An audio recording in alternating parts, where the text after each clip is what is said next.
Shalom adik-adik, gimana nih? Kalian udah siap belum buat sekolah minggu? Nah, sebelum kita mulai sekolah minggu, kita berdoa dulu ya. Tuhan Yesus, terima kasih atas berkat-Mu yang Kau berikan kepada kami hari ini. Tuhan, sekarang kami mau memulai sekolah minggu. Tuhan pimpin berkati supaya sekolah minggu ini dapat berjalan dengan lancar. Terima kasih ya Tuhan. Amin. Nah, adik-adik, sekarang kita bangkit berdiri yuk. Kita memuji Tuhan sama-sama. Oke?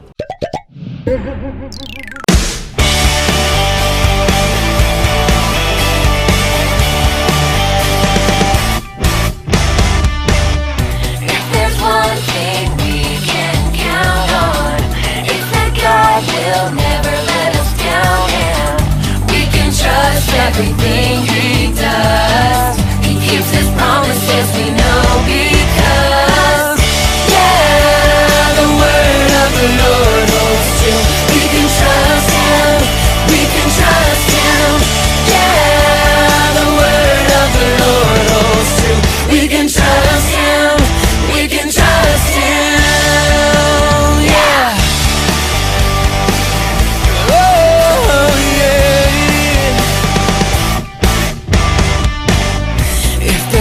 Thing we can count on, if God will never let us down, and we can trust everything He does. He keeps His promises, we know, because yeah, the word of the Lord holds true. We can trust Him, we can trust Him.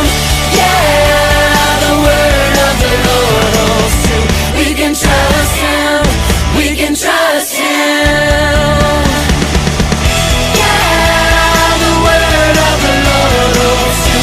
We can trust Him, we can trust Him. Yeah, the word of the Lord holds true. We can trust Him, we can trust Him. We can trust Him, we can trust Him.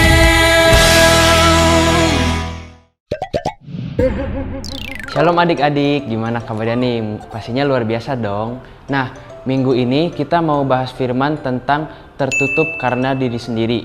Nah, sebelum itu kita baca firmannya ya. Dari 2 Raja-Raja 7 ayat 1-2. Kak Jonathan mulai baca dari yang ayat 2-nya. Tetapi perwira yang menjadi ajudan raja menjawab abdi Allah, katanya, sekalipun Tuhan membuat tingkap-tingkap di langit, masakan hal itu mungkin terjadi? Jawab abdi Allah, sesungguhnya engkau akan melihatnya dengan matamu sendiri, tetapi tidak akan makan apa-apa daripadanya. Nah, adik-adik, Kak Jonathan mau tanya nih, siapa yang di sini rajin berdoa? Pasti semuanya rajin berdoa dong ya. Nah, tapi buat apa sih kita harus berdoa tiap hari? Nah, adik-adik, itu tuh penting bagi kita buat membangun hubungan yang baik sama Tuhan. Karena dari situ Tuhan akan membawa kita pada perkara-perkaranya yang lebih dahsyat, asalkan kita percaya. Nah, dari kisah Alkitab tadi tuh menceritakan tentang Ben-Hadad, Raja Aram yang mau mengepung kota Samaria. Nah, jadi raja ini membawa tentara-tentaranya untuk mengepung kota Samaria supaya di kota Samaria ini gak ada persediaan makanan. Nah, setelah dilakukan, bener aja adik-adik, kota Samaria menjadi dilanda kelaparan. Dan saking gak adanya makanan di sana, sampai-sampai kepala keledai dan kotoran merpati menjadi sangat mahal harganya karena mereka terpaksa makan makanan itu. Nah, mendengar hal itu terjadi, Raja Yoram pun merasa sedih dan kecewa. Nabi Elisa tuh tahu kalau Raja Yoram kecewa sama dia. Nah, lalu Nabi Elisa mendapatkan perkataan dari Tuhan yang mengatakan bahwa besok pada waktu yang sama, Tuhan akan membuat harga-harga yang tadinya sangat tinggi, yang sangat mahal, menjadi sangat-sangat murah. Mendengar perkataan itu, perwira ajudan Raja Yoram tuh gak percaya adik-adik. Dan sampai-sampai ia menghina bahwa dengan mengatakan itu tuh mustahil, bahkan jika Tuhan membuka tingkap-tingkap di langit. Nah adik-adik, itu tuh penghinaan yang parah banget ya. Kak Jonathan mau tanya nih, apakah Tuhan tidak mampu menolong? Apakah Tuhan tidak sanggup mengubah firman-Nya menjadi mujizat yang nyata? Dan apa yang terjadi adik-adik? Benar aja, besoknya di perkemahan tentara Aram, Tuhan menimbulkan bunyi-bunyi yang sangat besar sampai-sampai tentara Aram takut dan lari berkaburan meninggalkan harta benda mereka. Setelah melihat itu, orang-orang Israel pun langsung mengambil harta benda mereka dan persediaan makanan mereka tanpa harus berperang. Saking banyaknya persediaan makanan dan harta benda mereka, sampai-sampai sesukat tepung terbaik dijual hanya dengan harga 1 shikal dan 2 sukat jeli dijual dengan harga 1 shikal. Tepat seperti apa yang diceritakan oleh Nabi Elisa. Nah, adik-adik, inilah yang menjadi pesan Tuhan pada minggu ini. Tuhan rindu untuk memberkati kita para umatnya. Nah, tapi tuh berkat itu tuh bisa aja nggak diterima sama kita adik-adik. Kenapa? Karena kitanya nggak percaya. Terus gimana dong biar itu tuh nggak terjadi sama hidup-hidup kita? Nah, Kak Jonathan kasih tahu. Caranya yaitu bangun kehidupan pengenalan akan Tuhan yang serius agar membuat kita mudah mempercayai Tuhan dan perkataannya. Kita baca lagi ya dari 2 Raja-Raja 7 ayat 2. Tetapi perwira yang menjadi ajudan raja menjawab abdi Allah, katanya, sekalipun Tuhan membuat tingkap-tingkap di langit, masakan hal itu mungkin terjadi? Jawab abdi Allah, sesungguhnya engkau akan melihatnya dengan matamu sendiri, tetapi tidak akan makan apa-apa darinya.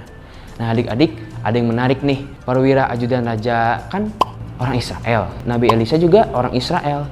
Tapi kenapa mereka memiliki tingkat kepercayaan yang berbeda? Untuk seseorang dapat percaya sama Tuhan itu tidak bisa terjadi begitu aja adik-adik. Perlu membangun hubungan pengenalan akan Tuhan.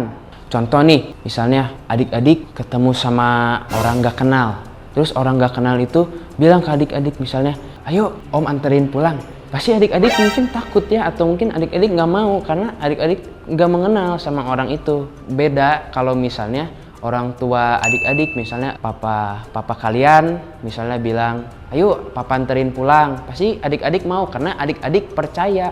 Nah, seseorang yang tidak berusaha kenal dengan Tuhan sulit dibawa kepada perkara-perkara yang lebih besar karena butuh kepercayaan dari kedua belah pihak. Saat Elisa menyampaikan pesan Tuhan, perwira ajudan itu malah menghina, sampai dia menghina dengan berkata bahwa jika Tuhan membuka tingkap-tingkap langit pun hal itu mustahil terjadi. Sebenarnya keraguan perwira itu masuk akal ya adik-adik. Contohnya nih, misalnya di kehidupan kita sekarang, misalnya kita lagi dilanda pandemi, kita lagi dilanda krisis, atau mungkin kita lagi punya masalah. Pasti itu tuh membuat diri kita menjadi sedih, atau mungkin kita kecewa, atau mungkin kita kepikiran. Nah, tapi itu tuh bukan buat alasan buat nggak percaya sama Tuhan. Karena sesulit apapun keadaannya, jika kita percaya sama Tuhan, Tuhan akan mengangkat dan menopang hidup kita pada waktunya.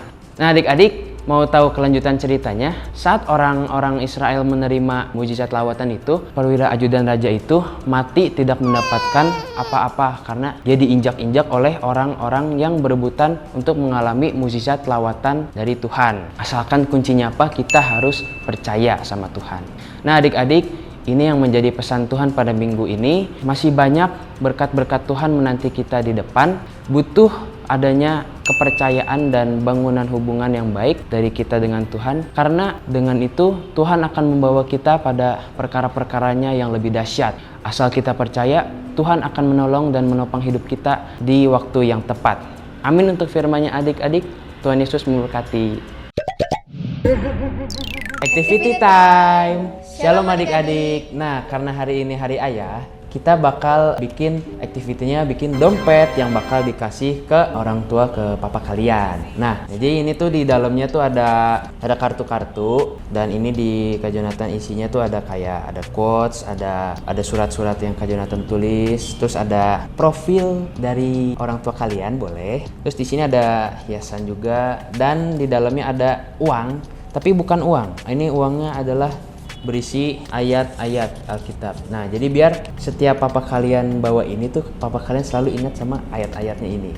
Alat yang kita butuhkan yaitu ada ini, ada double tip, ada gunting, ada cutter. Nah, kalau adik-adik pakai cutter harus hati-hati ya, boleh minta tolong papa atau mama kalian. Nah, di sini juga ada stabilo untuk menghias. Bahannya di sini kita ada karton buat bikin dompetnya, sama buat kartu dan uangnya kita pakai kertas lipat. Nah, langsung aja kita buat ya. Pertama-tama kita ambil dulu karton jilidnya, lalu kita lipat dua gini. Kalau udah dilipat dua gini, kita buka lagi dan kita potong tengahnya. Tengahnya dipotongnya ini ya, 3 cm, kira-kira dari sini 3 cm, dan dari bawah juga 3 cm. Kalau udah, kita kasih double tipnya. Double tipnya kita gunting.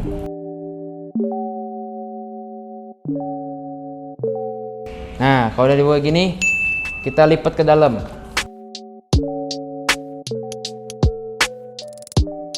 Nah, kalau udah kayak gini, boleh di cutter bagian sininya.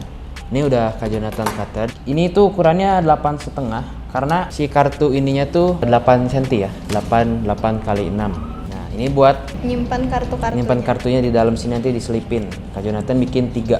Kalau udah, sekarang kita mau buat kartu-kartunya yang buat disimpan di dompet.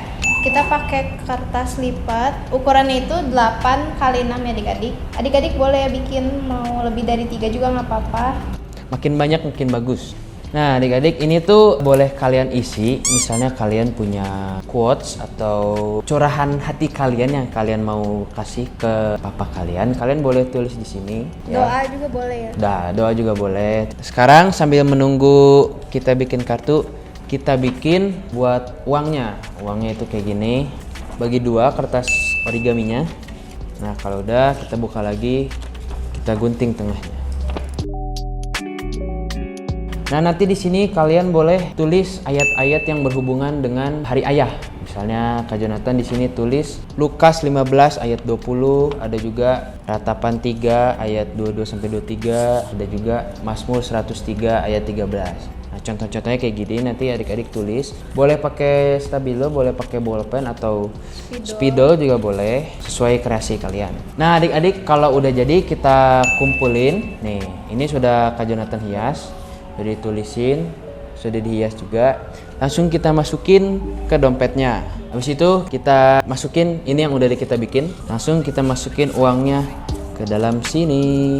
Nah, ini udah jadi ya, jadinya seperti ini dan sudah dihias juga. Nah, ini ditambahin ucapan Hari Ayah, Happy Father's Day. Dan ini juga depannya Kak Jonathan hias kayak gini, simple aja.